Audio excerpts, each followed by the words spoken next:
नमस्ते आप सभी को। मैं रीना ढिल्लों एक बार फिर से आपका स्वागत करती हूँ अपने यूट्यूब चैनल हिंदी विषय श्रृंखला पर। तो यहाँ से हमारा प्रश्न पूछा गया था जो 18 जून 2024 में एग्जाम हुआ था, उसमें कि स्वतंत्रता के बाद जो सबसे पहला आयोग बना वो कौन सा बना था। तो वो 1948 में बना था और उसका नाम था विश्वविद्यालय शिक्षा आयोग। ये मिलते जुलते नाम है, जैसे भारतीय शिक्षा आयोग हो गया या यूजीसी हो गया।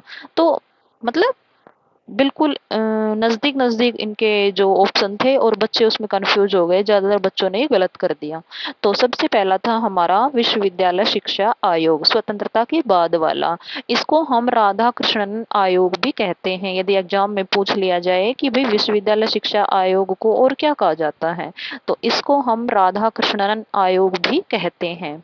डॉक्टर सर्वपल्ली राधाकृष्णन की अध्यक्षता में यह आयोग स्थापित हुआ और इसमें क्या कहा गया कि जो ये जांच की गई, निर्णय लिया गया, फैसला किया गया कि माध्यमिक शिक्षा जो है वो हमारी कच्ची कड़ी है।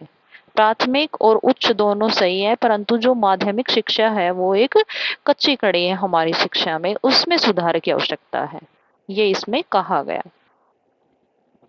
फिर आता है उसके बाद 1952 में माध्यमिक शिक्षा आयोग, डॉक्टर लक्ष्मण स्वामी मुदालियर की अध्यक्षता में 1952 में स्थापित किया गया। इसे मुदालियर आयोग भी कहते हैं और इसमें जो बल दिया गया वो वस्तुनिष्ठ प्रश्नों पर, और कहा गया कि इसमें सांकेतिक अंक दिए जाएं।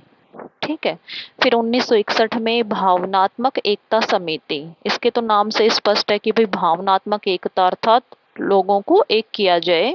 तो डॉक्टर संपूर्णानंद की अध्यक्षता में और एकता पर बल दिया गया।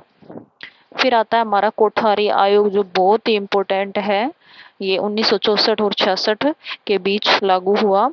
डॉक्टर दौलत सिंह कोठारी इसके अध्यक्ष थे और इसमें क्या कहा गया, शिक्षा को नई दिशा व नया आकार, 4 वर्ष का ऑनर्स कोर्स और युवा वर्ग जिससे लाभान्वित होगा और देश जो है देश की प्रगति होगी।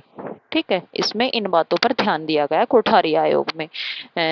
शिक्षा के नए अवसर, 4 वर्ष का ऑनर कोर्स और युवा वर्ग को लाभ, देश की प्रगति।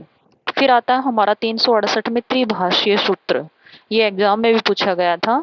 तो इसमें हिंदी, अंग्रेजी और कोई भी एक आधुनिक भारतीय भाषा, जैसे भाई दक्षिण में दक्षिण की कोई भी भाषा हो गई, तमिलनाडु में तमिल हो गई, परंतु तमिलनाडु ने इसे मानने से इनकार कर दिया था। इस त्रिभाषीय सूत्र को मानने से इनकार कर दिया था उन्होंने कि भाई हम अपने जो लैंग्वेज है उसी को ऊपर रखेंगे। फिर 1972 में 10+2+3 शिक्षा पद्धति को अपनाया गया, जो आज तक हम पढ़ते आ रहे हैं।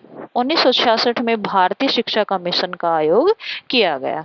ठीक है, तो इस प्रकार से ये हमारे कुछ इंपॉर्टेंट प्रश्न मैंने करवाए हैं, इनको आप नोट कर लेना। 48 में विश्वविद्यालय शिक्षा आयोग, 52 में माध्यमिक शिक्षा आयोग, 61 में भावनात्मक एकता समिति, 64 से 66 में कोठारी आयोग और 68 में त्रिभाषीय सूत्र। आशा करती हूँ जानकारी आपको अच्छी लगी होगी। यदि आपने चैनल को सब्सक्राइब नहीं किया है तो चैनल को सब्सक्राइब कर लें, वीडियो को लाइक कर दें। धन्यवाद।